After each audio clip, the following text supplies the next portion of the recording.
Hello there, and welcome back to episode 39 of the Fandom Podcast. Today we have Josh, just us two today, and I'm back recording. Obviously, we probably don't want to get any guests on because of the fact we got a ton load of, content to talk about. D23, and we've got a couple of other things this week, so always good to see, Cobra Kai coming in a couple of weeks' time, I'd assume. And yeah. I'm getting lots at the moment. Yeah, it is quite good, to be fair. I mean, we got shows to carry us until the next film comes out, which being Black Adam, the next film I'm going to go see. But yeah, we've got stuff to get through. Yeah. So might as well get started. The Black Adam trailer. Do you want to start off? Yeah, can do. I mean, this is probably the first trailer for Black Adam that's actually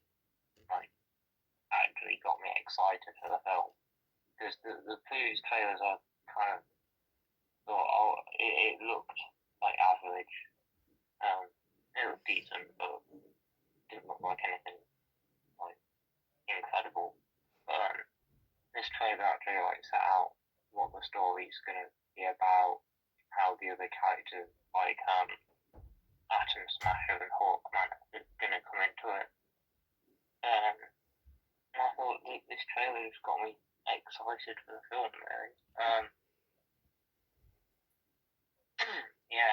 It obviously had a look at Black Adam. It talked more about his backstory, as all the trailers seem to have started with. Then we got to see more of him, facing down with, these other characters: Atom Smasher, Hawkman, Dr. Fate, Cyclone. And yeah, it's kind of the way they've introduced these other characters. I'm quite glad about, because before I thought, well, it's a Black Adam film, but they're probably going to put a bunch of other characters into it and make it like a team up film.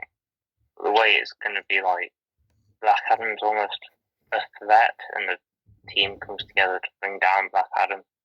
And yet he's kind of the big anti-hero at the same time. I think it's quite an interesting concept, an interesting story to go with. And yeah, I mean, The Rock just is a really cool guy, so looking forward to seeing his acting as him superhero or anti-hero. So this trailer made me think the film looks really good.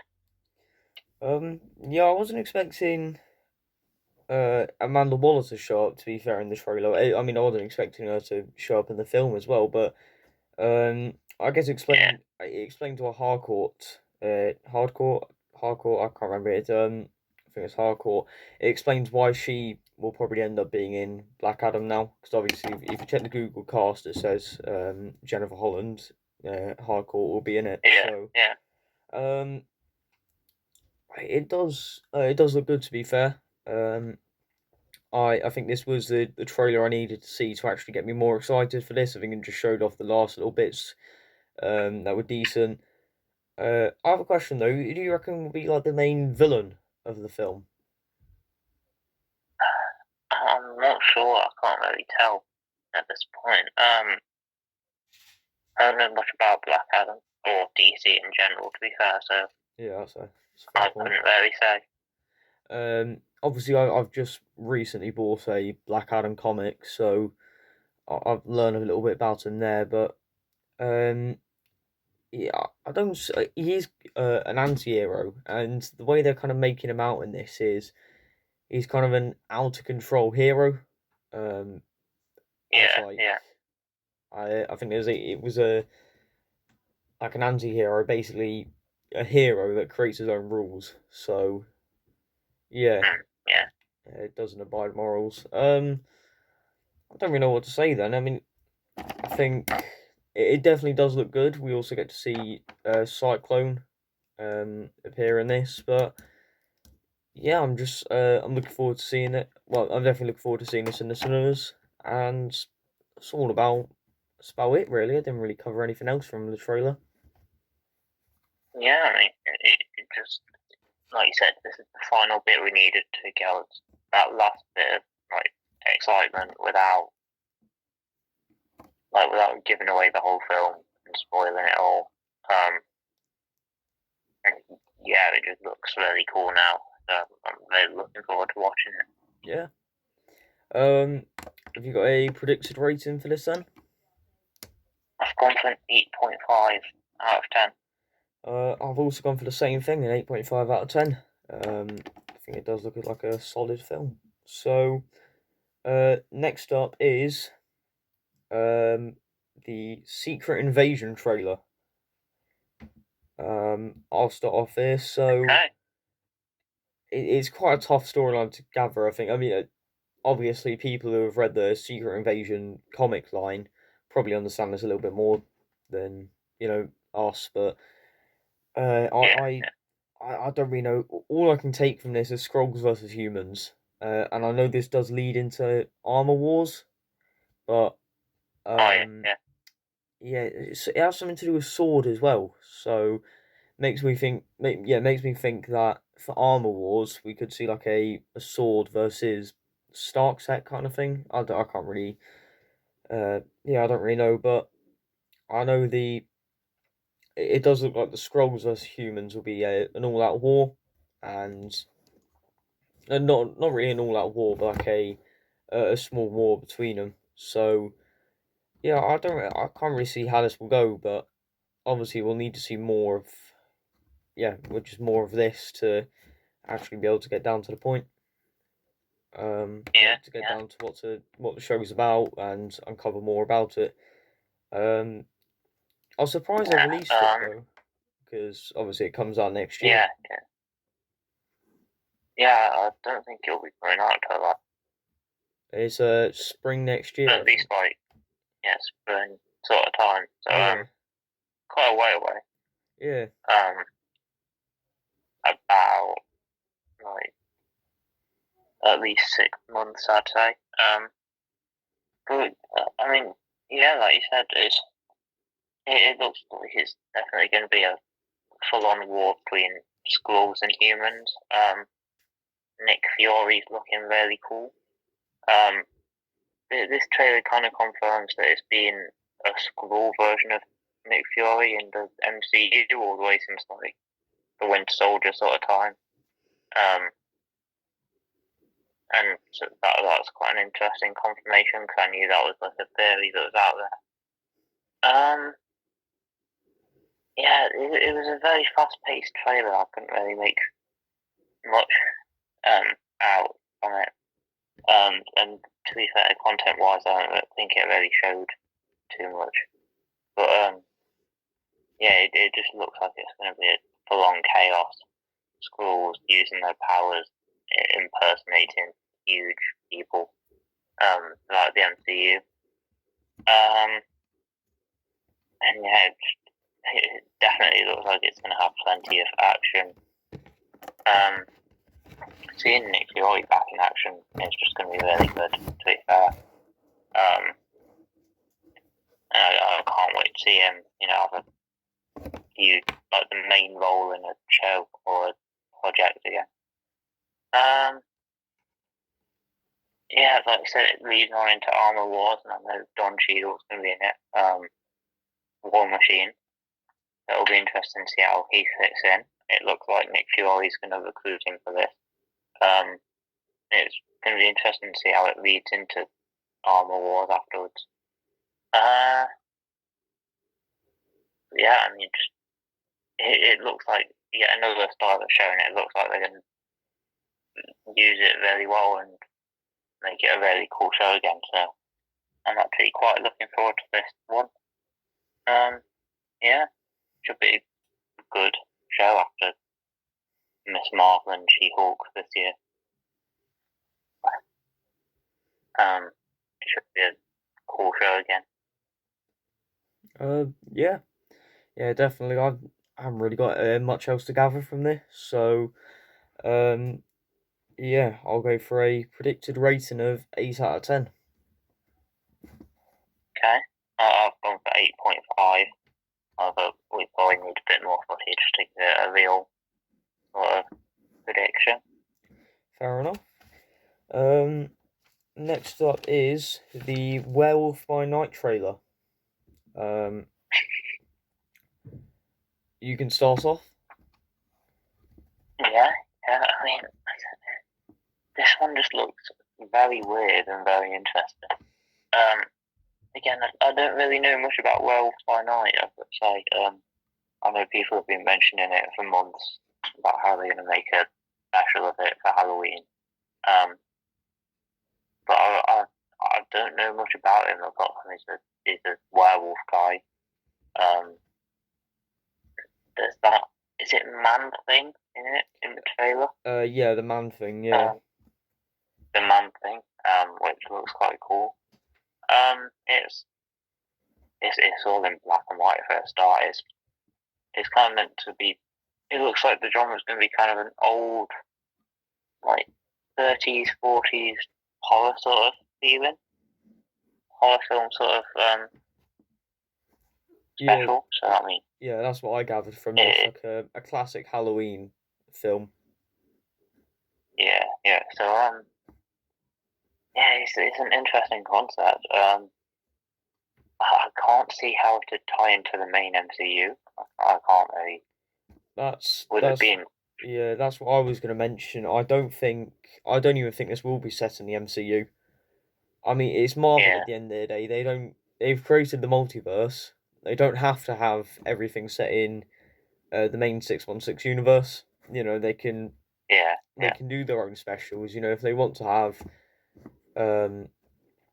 different characters in other specials that just don't fit into the MCU, then here we are. You know, just create another universe in them. So I don't know, just be some random universe like 847 or whatever. Yeah, I think rather than having this fit into the main universe, like say, they'll probably just made it because obviously they wanted to make Halloween special, and they owned the rights to this, so they thought, yeah, sure. And to be fair, I don't mind that. I quite like the idea of them just going off and making random stuff every now and then that doesn't have to be a part of the huge story they're trying to tell. Most of them just have like individual little stories like this. But yeah, it's one of those ones where it's so weird and intriguing and confusing that you kind of I'm really looking forward to it just to see what it's going to actually be like. So yeah, I don't really know what to make of this. It looks decent. I'm very looking forward to watching it. But yeah, it just looks a bit confusing. Yeah, I don't really think. I think it will just be, you know, Werewolf by Night. I mean, by the looks of it, by what we saw, it looks like Werewolf by Night is going to be hunted, and then I don't know how Man Thing will fit into all of that, but there we go. Yeah, I'm liking the look of it, to be fair, and I think I will definitely enjoy it. But yeah, for now, we just have to wait till October 7th. I think it releases. Yeah, I think it is October 7th. So yeah, just an interesting one, really. Yeah. So that's a predicted rating. Yeah, that's about it, really. I mean, my predicted rating is, I think this does look very good, and I'm glad for once. I think this show special will be very good if they, well, because now they're branching away from the MCU timeline. You know, they don't have to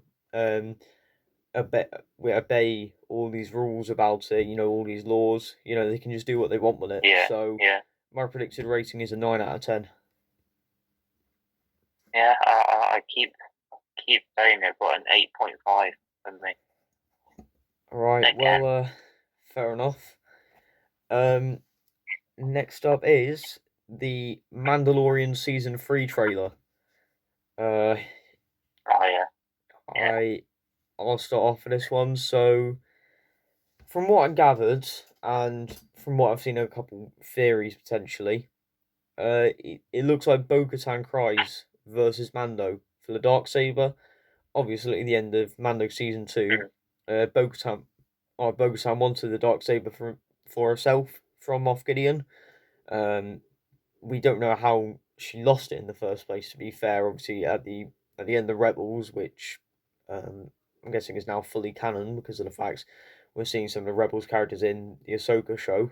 Then, yeah, I don't really know how she came to lose it and stuff like that. So,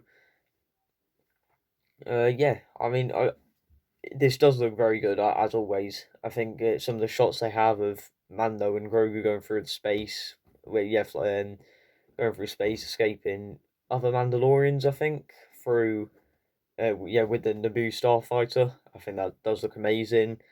And even Babu Frick is there somewhere. So do we get to see Kajimi again? I mean, it's not really the most exciting place to be honest. So yeah. Yeah, like you said, Mandalorian is probably one of my favourite Star Wars projects out there. It's what originally got me into Star Wars, and yeah, I just love the Mandalorian. So yeah, I'm really excited that there's a season 3 coming out. Like you say, visually it looks very cool. But all these Mandalorians, it looks like it's going to delve a lot deeper into like the Mandalorian lore and the background, which I'm looking forward to. Nice to learn more about the history, and yeah, like you say, it's another one that's difficult to pick a lot out of. But I think, like you say, the Bo-Katan versus Mando is a very likely storyline after the events of season 2. I'm interested to see where like the Empire and Moff Gideon link back into it if they do. Maybe they're just abandoning them for this season. But yeah, I'm interested to see what's happened with Moff Gideon now. And yeah, it looks very cool at the moment. I love his new ship from Book of Boba Fett.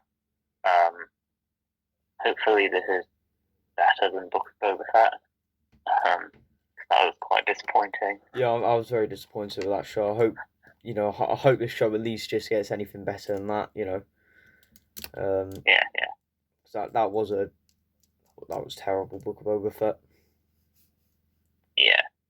But, yeah, it's cool to see a bunch of more Mandalorians, and yeah, I'm looking forward to it. Could be very good. Yeah. So, what's your predicted rating for this then? I've gone for a 9 out of 10. I've also gone for a 9 out of 10. So, yeah. Okay. Cool. Next up is the Tales of the Jedi trailer. Do you want to start off? Okay. I can do. I mean, you know a lot more about the animated shows than me. That's fair enough, to be fair. But yeah, I mean, I couldn't tell much from this. It sounded like it's going to be 2 storylines. You're going to have Ahsoka growing up and becoming a Jedi, linked in with the backstory of Count Dooku. Which Ahsoka, I think we've seen a lot of her already. So yeah, I'm not too sure about that storyline, but the Count Dooku bit sounds very cool. I don't know much about Count Dooku at the moment, so I'll be very interested to see like more of his background and him when he was a Jedi before he like turned to the dark side and became Sith. Yeah, it's just it's it's just going to be shorts, I believe, isn't it? This show? I think probably around the same kind of length for Secret Invasion. No, not Secret Invasion. Star Wars Visions. So probably each episode's going to be maybe 10 minutes long. I know there's going to be three episodes dedicated to Count Dooku, and the other three will be towards Ahsoka. I know by the looks of it, we get to see Dooku. His kind of transformation to the dark side. It's not really a transformation to the dark side actually, but I'm sure that will come in around maybe his third episode. Palpatine reaching out to him, but he looks more. I think it's his story of him separating from the Jedi with Sifo Dyas and the other lad, which I can't remember. But spoilers ahead. Just skip forward. I don't know, a few seconds, but he does kill Yaddle. I have seen that in some kind of plot where he kills Yaddle. And that may be some kind of thing that brings him closer to the dark side or something like that. And we also get to see Ahsoka. This is probably how she gets her lightsabers, as this is an Inquisitor who comes up to her, and I think the Inquisitor is a sixth brother, but I'll have to check at one point. But I know this is how Ahsoka gets her lightsabers. She gets 2 red lightsabers from an Inquisitor she kills and purifies them, which turns them white. So, yeah, it'll be interesting to see her time, what she was doing to in between the Clone Wars end and and also when she first appeared in Rebels or when she first joined the Resistance or whatever. So yeah, that's about all I gathered from Tales of the Jedi. Yeah. I mean, I'll probably watch it. I'm not really sure about it, but yeah, like I say, it should be interesting to see more of those stories. I guess. Predicted rating, I've gone for a 7.5. I've gone for 8 out of 10. So yeah, okay, that's about it. Alright, next up we have Rings of Power, episode 3. Okay. Do you want me to start off for this one? I think. Yeah, sure. So I recently, I did watch basically all 3 of them in a row. I was quite tired on the third one, to be fair, but yeah, it was. I've got to say, looking through this, and I'll give a quick thought. The last couple of episodes, I thought, I don't know where all the complaints are coming from, because first of all, definitely. Yeah, it has decent acting. It actually feels like Lord of the Rings, and I think like you said last week, people were getting a bit annoyed with how there's like a black elf, or they're focusing on woman roles, but Galadriel is an important character in in Rings, in Lord of the Rings, so there's not really much issue with that. And obviously the Harfoot storyline, I find that to be quite interesting actually. I think that definitely leads somewhere. I'll mention that a little bit later on. And I also think the elves, it doesn't really matter what race the actor is, as long as they're good actors at the end of the day, it's decent. But I think they're also great. So I really like the orc storyline. Yeah, definitely. Yeah. So I have positive reviews for this. So where do we begin? Yeah, so as I said, the Harfoots, the stranger. Some people are mentioning Sauron could be it. I mean, I don't really see him being that evil though. That's the thing. I mean, you gotta look at him, and I think Sauron's already established as a character by this point. Yeah. So I don't think they'd have him falling out of the sky like a stranger. Yeah. I do believe this is either Saruman or one of the other 5 wizards. I wouldn't think Gandalf, just because I don't think they would go directly through the route of Gandalf. However, I don't believe it's Radagast either, due to the fact that he's actually quite small. Yeah. So, and maybe one of the other two, but I wouldn't really be too sure. So, I'd say Saruman, just because of the fact I think it definitely is a wizard, or someone with magic, obviously, as he killed the fireflies and has something to do with yeah, it looks up to the stars, them kind of thing. But yeah, I think I think it is Saruman personally. You said earlier about Sauron being established. At the end of the trailer, we get to see our I can't remember the name of who they're saying, but Sauron. Adar, I think. Adar, yeah. I think it's Sauron. That is, but not in Sauron. Yeah. His armor form or whatever. Sauron in elvish form or human form. Yeah. Something like that. Yeah. Because he can change forms, Sauron, and so I think I think he will appear in it the next episode, which I'm looking forward to seeing. What the orcs are actually searching for, that hasn't been established yet, but it could be something to do with the dagger that the boy has. They just don't know. They don't know the boy has it, and they think it's buried somewhere along here. Yeah. Could be.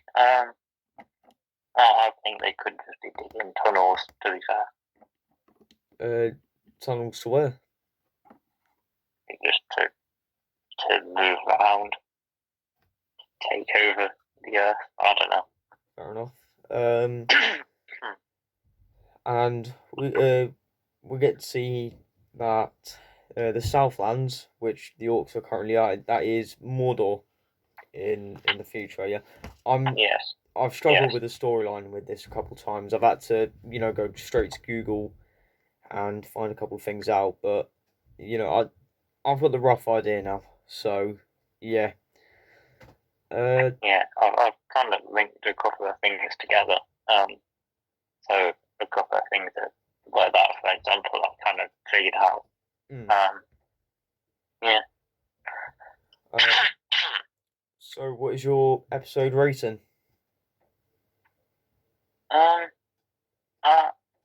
I went for an 8.5 out of 10. I think it was an interesting episode. I think Numenor, as well as a new place, was quite an interesting place to go. And then, like you say, the elf storyline was interesting. I forgot to mention quickly. There is another theory that Halbrand is actually Sauron's most trusted servant in Lord of the Rings. Halbrand does appear for a little bit. I can't remember who he actually. Yeah, I can't remember him, to be honest. But there is a theory saying that he could be that. So maybe Sauron comes to. Sauron goes to meet him later on in the show or something like that. That could be interesting. I've also gone for an 8.5 out of 10 for this episode. Okay. Next up is She-Hulk. Okay. She-Hulk episode 4. Very She-Hulk episode. Yeah. Do you want to get started with this, or do you just want to hear me rant about it? I'll start off. Sorry, I keep coughing. Yeah, I mean, like I said, a very generic She-Hulk episode. We get her dealing with life. We get being approached by a character to deal with something, and then other problems coming along. And then it kind of all ends with a big superhero scene. So, yeah, just very. It's looking a bit generic at the moment. That's what I'll say. I think personally, I think it was one of the funniest episodes so far. However, that's not saying much because it still wasn't great with comedy. I didn't mind Wong as much this episode. I think he at least had a regular amount of comedy like he would in the other films, rather than making him just an absolutely stupid character.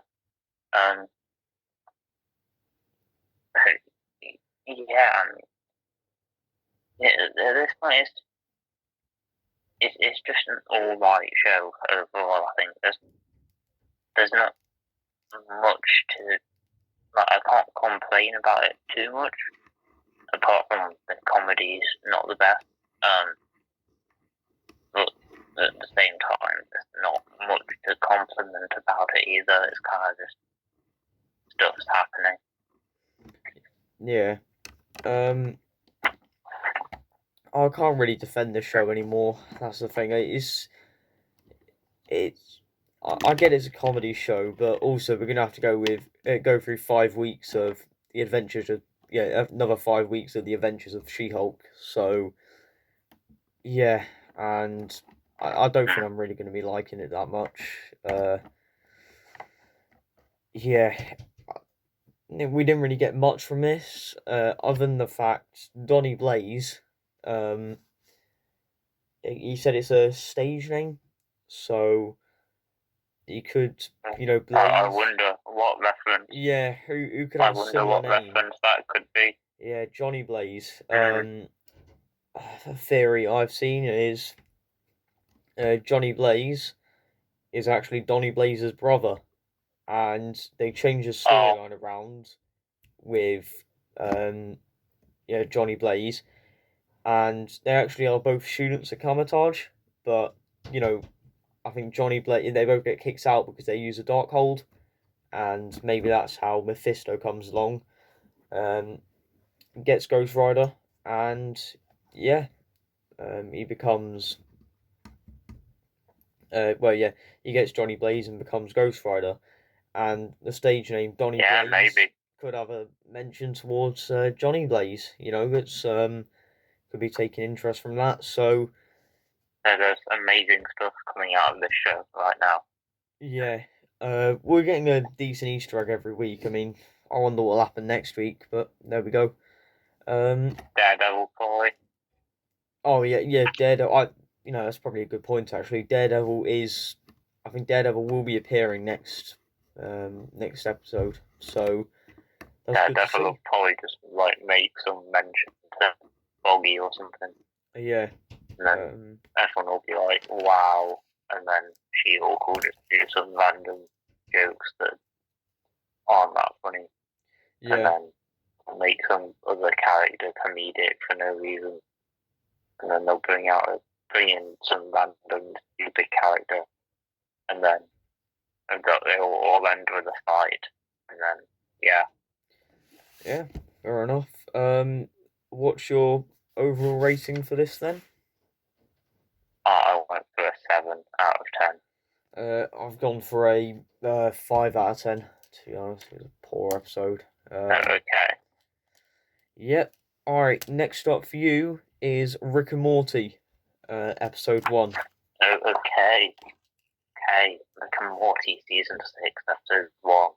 Now we're getting to some good stuff. I mean, what an episode to kick off season 6, to be fair. It's a pretty great episode.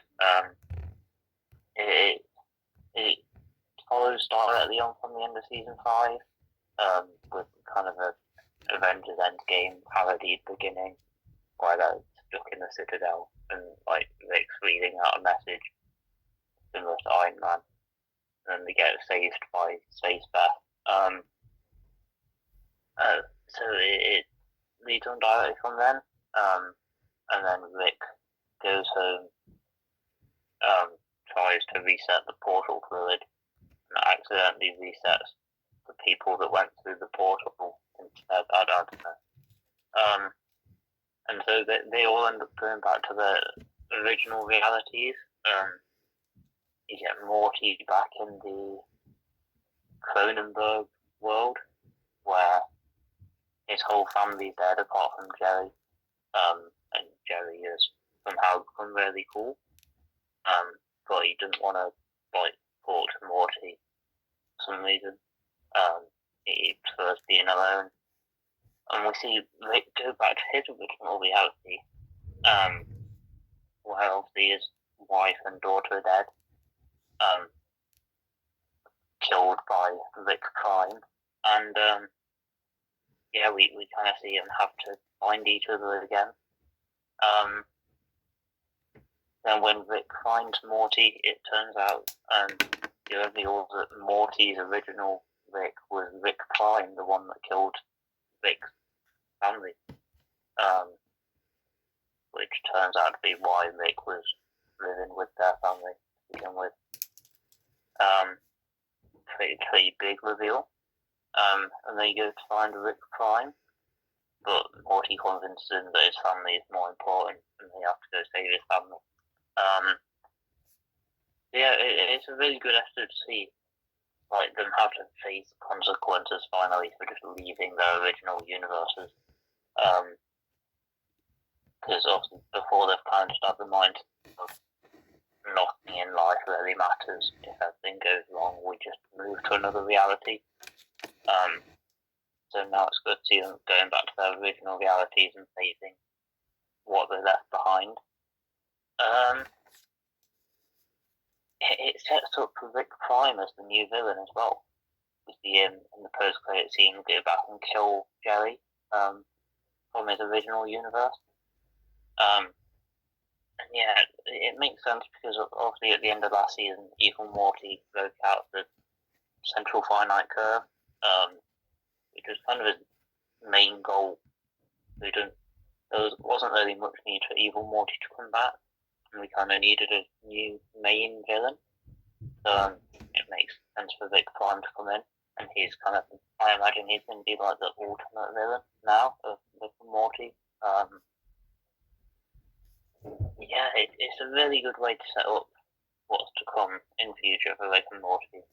It deals with the past, and it sets up where they're going with the future. And then the whole episode ends with this creature called Mr. Frundles taking over Earth, basically. A terrifying creature. It takes over Earth, destroys Earth, and they have to find another reality yet again to live in. Great kick-off to season 6.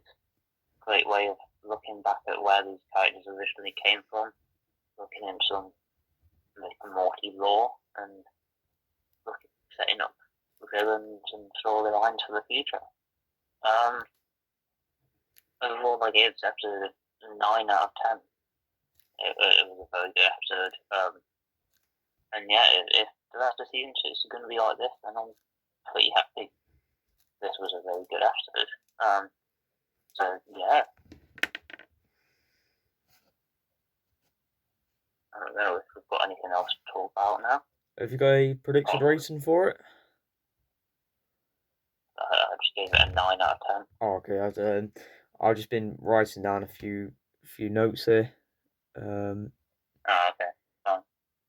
I think we've not got any popular stuff, but we've got some news from yeah. We have a lot of news. Yeah, just list it off, I guess. Yeah. I mean, I've just seen it. Taika Waititi.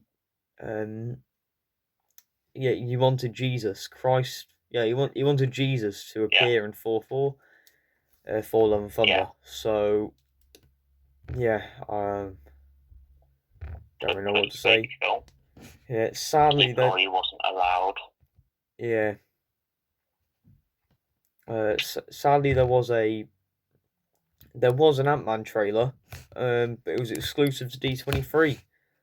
So yeah, screw Disney on that one. They brought out a lot of exclusive content. I know there was an Ant-Man trailer, some the Marvel footage, some Ironheart footage. Yeah, there was a fair amount. I think there might have been some Black Panther Wakanda Forever footage as well. Fair enough. But yeah. Well, what we did get, I'll start off what we didn't get there. There's a Captain America game being produced, and it'll be set during. We did get the trailer for that actually. It's um, it's set during World War Two, and it's to do with Captain America and T'Challa's. Well, yeah, T'Challa is grandfather, so that's interesting to see. I'll have to see a little bit more on the game first, but you know, it looks like it should be a decent game. So we'll pick that up when it releases, obviously. Yeah, I've not seen the trailer, if I'm honest, but right. yeah, I've heard the description. It sounds alright. I don't play many games, to be fair, but yeah. Matt Shackman, the director of WandaVision, will be directing Fantastic Four. I liked WandaVision, so I'm happy with this. Yeah, fair enough. WandaVision was decent. Yeah, Fantastic Four, I'm hoping will be good. Yeah, we didn't get a cast, but I mean, if you're disappointed by that, I think you just need to lower your expectations in future. Yeah. Lots of people are calling D23 disappointing, which I think is stupid because, I mean, we literally got 2 new Avengers films and the whole of Phase 5 revealed, like, a month ago. So, it's not been long since we got some of the hugest Marvel announcements ever, so just because you didn't get a Fantastic Four cast doesn't mean that your whole year's got to be ruined. Yeah. Loki Season 2 footage teased Kang the Conqueror in action, so that's good to see. Yes. Good to see more of Kang. He's definitely going to be a big, like, looming threat throughout Phase 5 and 6 now. Yeah. So yeah, should be good. Yeah. And I know also to do with Loki Season 2, an actor from Everything Everywhere All at Once, the guy that plays the main guy in the film, is going to be in Loki Season 2 as a TVA employee. Fair enough. Yeah, I mean, he did well in that film, so... Yeah. Decent. MCU X-Men isn't happening for a long time. I guess I'll be patient on this. I mean, we'll probably end up getting a whole saga dedicated to them, so fair enough. Yeah, I mean, fair enough. As long as they take their time and do it well, I don't mind. Yeah. Captain America. Right, we'll get into all the Captain America New World Order stuff. So, Captain America New World Order, it might have something to do with the Red Skull returning, due to the fact I think the Soul Stone is now gone. He doesn't have to guard it anymore, something along them lines. But I think one leader, the lead villain in this is actually the leader from the. He's predominantly a Hulk villain, but we did see him in the Incredible Hulk. He was teased there, and ever since then, people have just basically been wondering, oh, when is he going to turn up in the MCU? Well, this is when he's going to turn up in the MCU, and it's pretty cool, to be fair. Yeah, I mean, he should be a cool villain. And like you say, it's good to know that they're paying off all of these cameo appearances and teasers from over 10 years ago. Yeah. Maybe we'll get the Scorpion in Spider-Man someday. Who knows? Well, you know, I don't get your hopes up. We haven't even got a Spider-Man 4 actually been announced yet, so yeah, I think we got to hold off a little bit. I mean, he was teased though, so I'm just saying, maybe one day. It was teased, and we should have to see something to do with them. Yeah. So let's see what else is it. This also leads into more Hulk projects. There's also going to be more Hulks in this film. Yeah, pretty cool. Yeah, quite cool, what you say. Bullseye will be in the new Daredevil show, Daredevil Born Again. Obviously, I have seen the Daredevil news that will be a completely new show. You know, it won't be a season 4 of the Netflix one.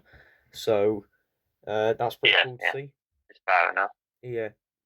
Yeah, I mean, I'm just excited to see more Daredevil and Kingpin with the same actors. Yeah. The logo is looking cool now with the Daredevil logo behind it. Yeah, really excited for that show. A couple other things to finish off. Yellow Jacket is MODOK. Is it Yellow Jacket from the first Ant-Man film? Yes. Yeah.